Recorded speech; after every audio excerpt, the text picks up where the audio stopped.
Fala pessoal, aqui é a montagem da gaveta, frente da gaveta, fundo da gaveta, as duas laterais da gaveta e aqui o contrafundo. Vamos montar essa gaveta agora. Pegar a frente da gaveta aqui, ó, mais as laterais da gaveta e elas vão aqui, ó. Primeiro você vai colocar as cavilhas nela, cavilhou. Aí tem aqui para estar guiando, vamos colocar aqui também. E aí você vai utilizar este suporte aqui, mais 4 parafusinhos. Normalmente, o pessoal manda essas travas de ferro que podem entortar.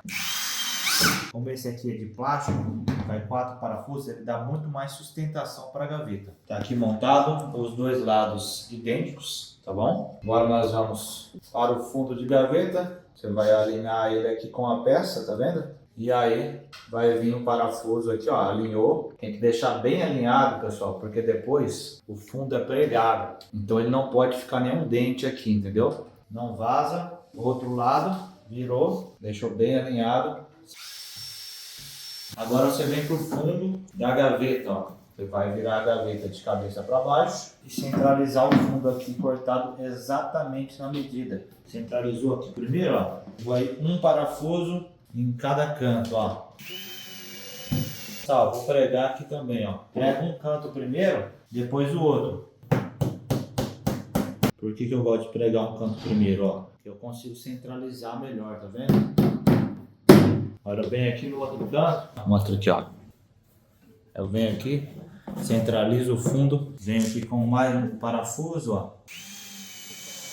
E aí faço a mesma coisa que no outro lado. Como eu desmontei e montei essa gaveta, por isso que tava as marcações dos pregos, tá, pessoal? Vou utilizar mais um parafusinho aqui no centro da gaveta. Então ao total são 3 parafusos, ó, e o resto prego. E agora eu vou pregar o final da gaveta aqui, pessoal. Agora a última coisa a se fazer. Virei a gaveta, vou colocar 2 travinhas aqui, na medida do guia já do fundo, e vou parafusar essas 2 travinhas. Lembrando que quando a gaveta é menor, vai uma única trava, tá? Vocês podem ver que aqui ela tá na sustentação, e aqui, ó, montada, ó.